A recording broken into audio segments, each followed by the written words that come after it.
Air hostess pilot కావాలి అన్నదే మీ కల అయితే ఏరో ఫాల్కన్స్ ఏవియేషన్ అకాడమీ అడ్మిషన్స్ కోసం డిస్ప్లేలో కనిపిస్తున్న నంబర్స్ కి కాంటాక్ట్ చేయండి. Hi hello welcome to post 360. నేను మీ మురళీ రాపల్లి. కారుమూరి వెంకటరెడ్డిని అరెస్ట్ చేసిన విషయం మనందరికీ తెలిసిందే. అరెస్ట్ చేసిన రోజే పాపం పోలీసులు చాలా కష్టపడి తాడిపత్రి నుంచి రావడానికి 10,000 పోవడానికి 10,000 ఖర్చు పెట్టుకొని వచ్చారు. అయినా కూడా తీసుకెళ్ళిన రోజే కోర్టు ఇది అక్రమ అరెస్టు అంటూ బయటకు వదిలేయటం జరిగింది. దీన్ని చాలా క్షుణ్ణంగా మనం పరిశీలించినట్లయితే పవన్ కళ్యాణ్ ఏకధాటిగా తాడిపత్రిలో హెలికాప్టర్లో తిరుగుతూ ఏదో వీడియోలు తీసుకున్నాడు పవన్ కళ్యాణ్ గారు.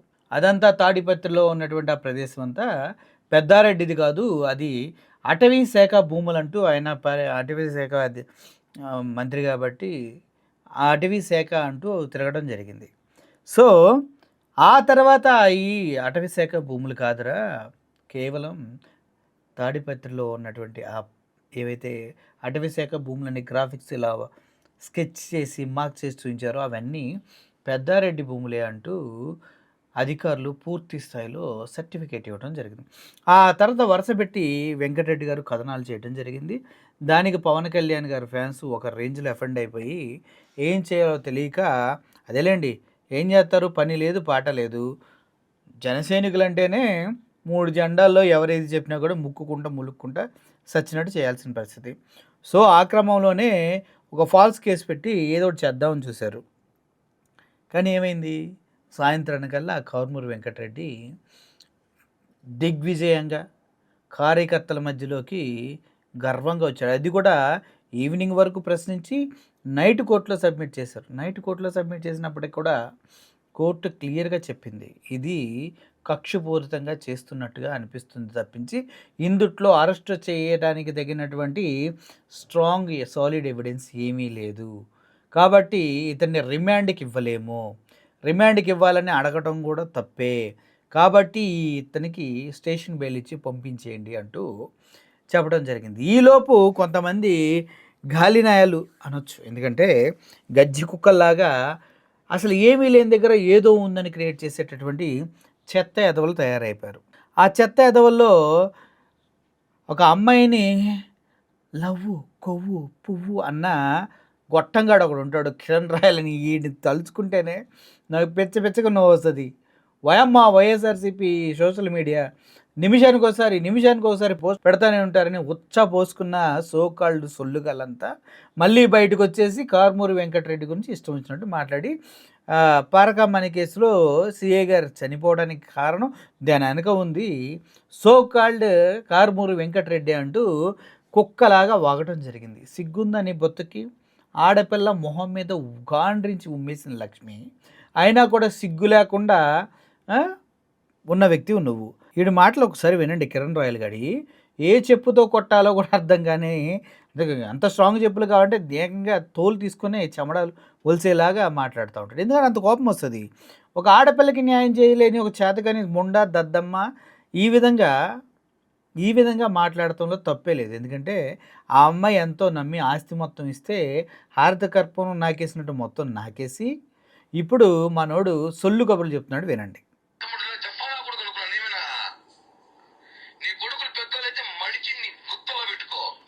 ఇది వీడి భావాలో మంచి మాటలు అన్నమాట.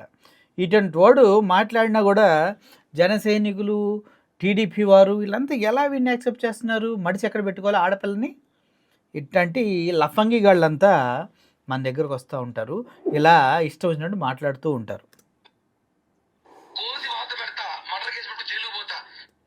కోసి వాత పెడతా అన్నాడు అమ్మాయిని లక్ష్మి గారిని, మర్డర్ కేసు చేసి జైలుకి వెళ్తాడంట. అంటే వీడికి వ్యవస్థల్లో ఉన్నటువంటి చట్టాలన్నా పోలీస్ అధికారులన్నా ఎంత చిన్న చూపో అర్థం చేసుకోండి. వీడు మాట్లాడుతున్నాడు పెద్ద కారుమూరి వెంకటరెడ్డి గురించి. ఇట్లాంటి బుద్ధి తక్కువ వాళ్ళు, ఇటువంటి క్యారెక్టర్లెస్ వాళ్ళు, ఇటువంటి ఆడవారిని అవహేళనగా మాట్లాడే చేత కానీ డింగు డాంగు బెల్లగాళ్ళందని మాటలు మనం వినాలా? ఇది ఒక చిన్న ఉదాహరణ మాత్రం. ఈ కిరణ్ రాయల్ గాడు ఎందుకంటే ఈడిష్టం వచ్చినట్టు మాట్లాడుతూ ఉన్నాడు. కారుమూరి వెంకటరెడ్డి హత్యలో భాగస్థుడు అది ఇది అని కూడా మాట్లాడుతూ వెనక తిరిగి చూడకుండా పారిపోయాడు ఏదో అంటున్నాడు వీడు. నమస్తే బ్రహ్మనాయుడు గారు. నమస్తే అండి. వినండి. అరచేతిని అడ్డు పెట్టి సూర్యుడిని ఆపలేరు, అదే విధంగా వైసీపీలో ప్రశ్నించేటువంటి గొంతులను మీరు ఆపలేరని కొండా రాజీవ్ గాంధీ గారు వైసీపీ అధికార ప్రతినిధి వారు ఇప్పుడే చెప్పారు. సో ఏం చెప్తారు వైసీపీ స్పోక్స్ పర్సన్ అరెస్ట్ సంబంధించి? సూర్యుడు ఒకసారి కదా, సూర్యుడు ఎవరంటే అమ్మాయిల డబ్బులు దొబ్బేసి నేను వీరుణ్ణి సూర్యుడిని అని చెప్పి సొల్లు కబులు చెప్పిస్తారు కదా, ఆ ఎదవ నా కొడుకులు సూర్యుళ్ళు అయ్యా. అర్థమైందా? ఆ ఎదవ నా కొడుకులు సూర్యుళ్ళు. మరి ఆ సూర్యుడు ఎవరో నువ్వే చెప్పాలా. వైసీపీ అధికార ప్రతినిధి వెంకటరెడ్డి సూర్యుడా అంటే మాట్లాడే హార్పిక్ సూర్యుడు బాత్రూంలో హార్పిక్ కాదు కదా.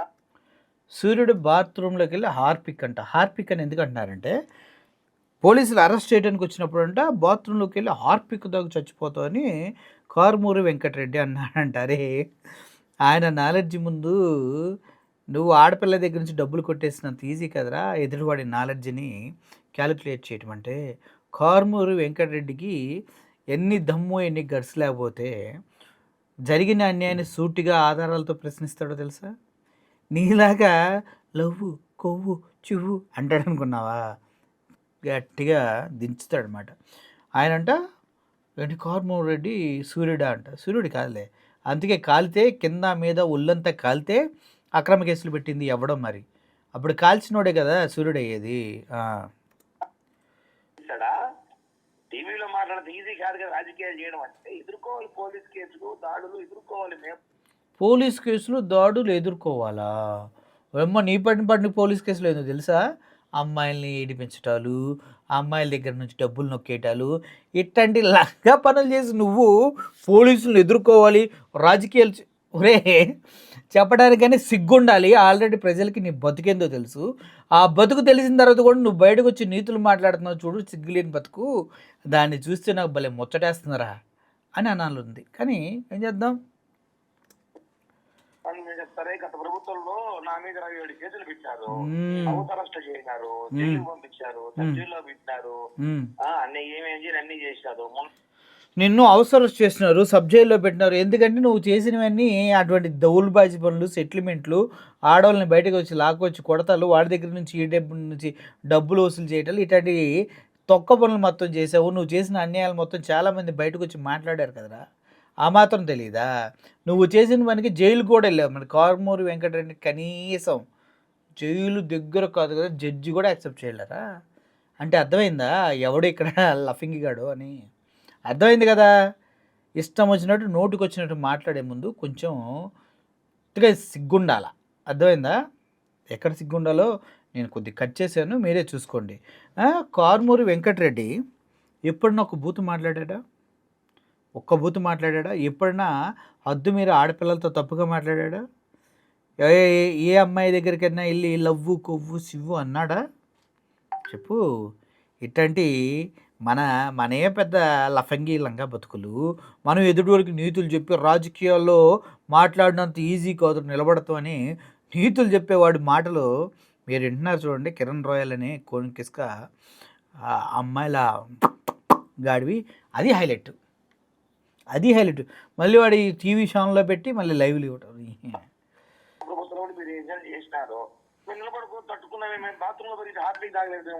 నువ్వు బాత్రూంలోకి వెళ్ళి హార్పిక్ ఎందుకు తాగుతూ కొన్ని కాళ్ళు పట్టుకుంటే కేసులు ఎత్తేసాని ఇంటికి వెళ్ళి కాళ్ళ మీద డైరెక్ట్గా పడిపోతావు కదా.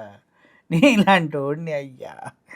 ఆ పిల్ల బయటకు వచ్చి నీ బతుకు నడి రోడ్డు మీద వేసినప్పుడు కూడా సిగ్గు లేకుండా నీ వెనకున్నటువంటి నాయకుడు ఎక్కడి నుంచో వేరే స్టేట్ నుంచి పోలీసులు పిలిపించి అమ్మాయిని అరెస్ట్ చేయించి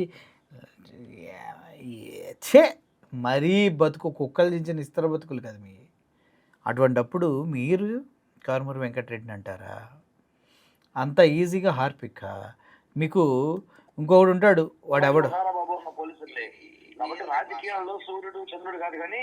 అది రాజకీయాల్లో సూర్యుడు చంద్రుడు గారు కానీ బ్రోకర్ గాళ్ళు ఉంటారు, అమ్మాయిలు మోసం చేసే లంగగాళ్ళు ఉంటారు.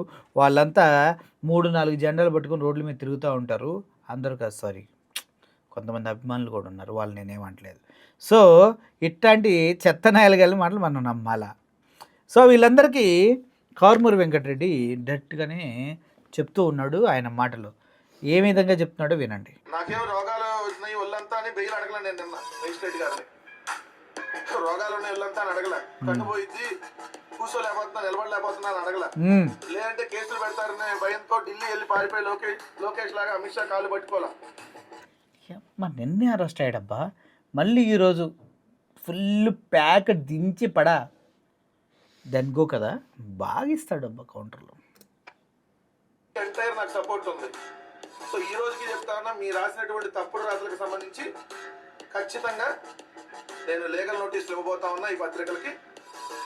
ఎందుకంటే ఎవరైతే రాశారో ఈ వార్తలు రాసి బాత్రూమ్ హార్పిక్ డబ్బా బెదిరించడం, ఓ పని చేయండి, మా ఇంట్లో పనమ్మాయిని తీసేస్తా, వారానికి ఒకళ్ళు వచ్చి ఈ రాసినటువంటి వార్తలు రాసేవాళ్ళు లేదంటే ఆ తెలుగుదేశం వాళ్ళు వచ్చి ఆ హార్పిక్ డబ్బాతో కడిగేటటువంటి పనులన్నా వీటి చేయండి.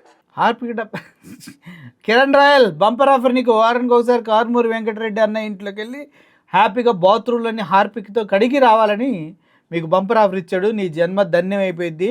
సూర్యుడి ఇంట్లోకి వెళ్ళి హార్పిక్ డబ్బా తీసుకుని బాత్రూమ్ కడిగి ఆ నీళ్లు నెత్తి మీద చల్లుకొని ఏ అమ్మాయి జీవితాన్ని నాశనం చేయరని పరివర్తనతో బయటకు రావాలని మనసారా కోరుకుంటున్నాం. అంతేకాదు ఇంకోడు ఉన్నాడు సీమరాజు అని, వాడికి కూడా ఈ కౌంటర్. ఒళ్ళు నోరు రెండు దగ్గర పెట్టుకొని రాస్తే మంచిది. మీ కేసుల గురించి ఎవడో భయపడ్డం, ఇట్లాంటి రాతలకి అసలుకి ఎవడో భయపడ్డం. నాకు అండగా నిలబడినటువంటి ప్రతి ఒక్కరికి మరొకసారి మనస్ఫూర్తిగా కృతజ్ఞతలు తెలియజేస్తా ఉన్నా. రోగాలు నేను బెయిల్ అడిగిన వ్యక్తి ఎవరో మీ అందరికీ తెలుసు కదా, సీనియర్ పొలిటీషియన్. ఆయన వేరే స్టేట్కి వెళ్ళి దాక్కొని మీడియా ముందుకు రాని వ్యక్తి ఎవరు ఉన్నారుగా, ఇవన్నీ మీకు తెలుసు కదా. అమ్మాయిలతో చెప్పు దెబ్బలు తిన్న వ్యక్తులు ఎవరో మీకు తెలుసు. ఇవన్నీ తెలిసిన తర్వాత నేను ప్రత్యేకంగా చెప్పాల్సిన అవసరం లేదు. ఎవడైతే ఈ కారుమూరి వెంకటరెడ్డి అనే వ్యక్తి హార్పిక్ డబ్బా పెట్టారో వాళ్ళందరూ అంట రోజుకి ఒకటి వెళ్ళి ఆ బాత్రూమ్ కడిగి ఆ నీళ్ళు నెత్తి మీద చల్లుకొని జన్మ పావనం అయిపోయిందని బయటికి రావాలని కోరుకున్నాను. ఎందుకంటే ఇంత గట్స్గా మాట్లాడే దమ్ము ఎవరికే ఉండదు కదా మరి. అది దట్ ఈస్ కారుమూరి వెంకటరెడ్డి. ఇప్పటివరకు నేను చెప్పేది ఒకటే, దమ్మున్న లీడర్గా కారుమూరి వెంకటరెడ్డి ఎదుగుతాడు. సమాజంలో ప్రజలకు జరిగే ప్రతి అన్యాయాన్ని గొంతు మీద కత్తి పెట్టి మరీ అడిగే దమ్మున్న వ్యక్తి. అటువంటి వ్యక్తిని ఏదో హార్పిక్ డబ్బా అది ఇదని ఏదో పప్పులు ఉప్పులు అని పోల్చి వాళ్ళ క్యారెక్టర్లు పాడు చేసినట్టు వెంకటరెడ్డి క్యారెక్టర్ని తగ్గిద్దామంటే అంత లేదు. అది ఎప్పటికో చాలా దూరం ఎదిగిపోయింది. ఏ ఒక్కడో కూడా వెంకటరెడ్డి పరిసర ప్రాంతాల్లో కూడా మాట్లాడే అర్హత లేని ఎదవలే అందరూ. అర్థమైంది కదా. ఈ విధంగా నా మిత్రుడు గట్టిగా ఫైట్ చేయగలిగే శక్తి ఉన్న వ్యక్తి, ప్రజల కోసం తన కళాన్ని విత్ ఆధారాలతో దించి మరీ అడిగే వ్యక్తి కారుమూరి వెంకటరెడ్డి. అటువంటి వ్యక్తిని కోర్టు నిర్దోషిగా ప్రకటించి ఇది అక్రమ కేసు అని వాదించి దీనిపైన రిమాండ్ ఇవ్వలేమని చెప్పి అదే రోజు విడుదల చేయటం పైన కూడా హర్షం వ్యక్తం చేస్తూ ఉన్నాం. చివరికి సుప్రీంకోర్టు ఆర్డర్స్ కూడా బేఖాతరు చేసిన పోలీసుల పైన కూడా సీరియస్గా కేసులు పెట్టాలని మేము కోరుకుంటున్నాం. Thank you for watching this video. Murali signing off. Thank you so much. Air hostess pilot కావాలి అన్నదే మీ కల అయితే ఏరో ఫాల్కన్స్ ఏవియేషన్ అకాడమీ అడ్మిషన్స్ కోసం డిస్ప్లేలో కనిపిస్తున్న నంబర్కి కాంటాక్ట్ చేయండి.